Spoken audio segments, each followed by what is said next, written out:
नमस्कार, मैं हूं विनोद महला। आप देख रहे हैं दा मुद्दा। भारतीय जनता पार्टी लोकसभा चुनाव की तैयारियों में जुट गई है। एक के बाद एक बैठकें हो रही है। जहां तक की बात करें टिकट मांगने वालों की, उनके माथे पर चिंता की लकीरें साफ दिखाई दे रही है।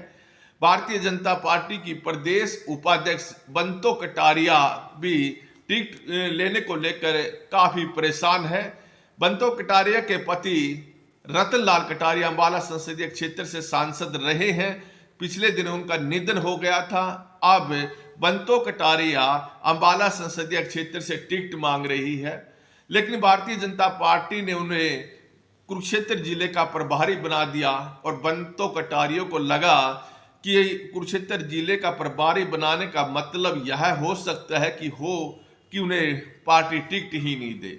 इसका कारण एक और है, क्योंकि कुरुक्षेत्र संसदीय क्षेत्र का मुख्यालय कुरुक्षेत्र में ही है और यहाँ की प्रभारी होना निश्चित तौर पर हो सकता था कि बंतो कटारिया की टिकट कट जाए। तो लिहाजा बंतो कटारिया ने अपनी जो नाराजगी है वो पार्टी हाईकमान के सामने रखी और कहा कि वो तो अंबाला संसदीय क्षेत्र से चुनाव लड़ना चाहती है, इसलिए उसे कुरुक्षेत्र जिले का प्रभारी ना बनाया जाए। लिहाजा पार्टी के प्रदेश अध्यक्ष नायब सिंह सैनी ने उनकी इस जो मांग थी उसको पूरा कर दिया है और करनाल जिला के पूर्व जिला अध्यक्ष जगमोहन आनंद को कुरुक्षेत्र जिले का प्रभारी नियुक्त कर दिया है। दरअसल बंतो कटारिया इसलिए परेशान है कि बंतो कटारिया के साथ साथ जो सिरसा के संसदीय क्षेत्र से सांसद है सुनीता दुग्गल, ये दोनों नेता परेशान हैं और मीडिया में भी खासतौर पर यह चर्चा चली हुई है जब से डॉक्टर अशोक तंवर जो कांग्रेस के पूर्व अध्यक्ष रहे हैं भारतीय जनता पार्टी में आए हैं, तो बहुत सारी खबरें चली हैं कि डॉक्टर अशोक तंवर सिरसा संसदीय क्षेत्र से चुनाव लड़ सकते हैं या फिर अंबाला संसदीय क्षेत्र से। दरअसल डॉक्टर अशोक तंवर सिरसा संसदीय क्षेत्र से 2004 और 2009 में सांसद रहे हैं और उनकी अच्छी खासी पकड़ इस संसदीय क्षेत्र में रही है।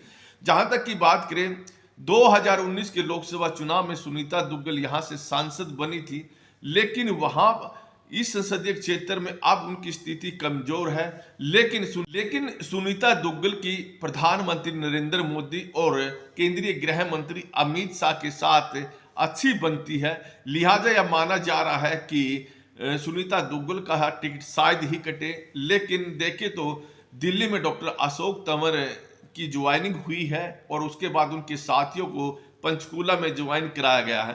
कहीं ना कहीं बहुत सारे लोगों ने सुनीता दुग्गल को यह समझाया भी है कि भारतीय जनता पार्टी है यह कब किसका टिकट कट जाए कुछ नहीं पता।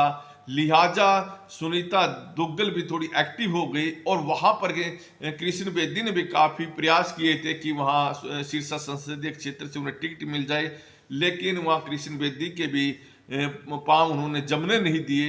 लिहाजा अब कुछ लोगों ने बंतो कटारिया को कहा कि सुनीता दुग्गल तो वहां शायद डॉक्टर अशोक तंवर को टिकट नहीं लेने दे, हो सकता है कि उसे अंबाला संसदीय क्षेत्र से ही टिकट दे। लिहाजा बंतो कटारिया परेशान हो गई और उन्होंने पार्टी हाईकमान से कहा कि वो जिला प्रभारी नहीं रहना चाहती है और पूरा अपना ध्यान अंबाला संसदीय क्षेत्र में लगाना चाहती है। वो तो वहां से टिकट लेकर चुनाव लड़ने की इच्छुक है। खैर अब यह देखने वाली बात रहेगी कि यह जो डर है ये सच निकलेगा या नहीं, या फिर डॉक्टर अशोक तंवर को किसी विधानसभा से टिकट दिया जाएगा।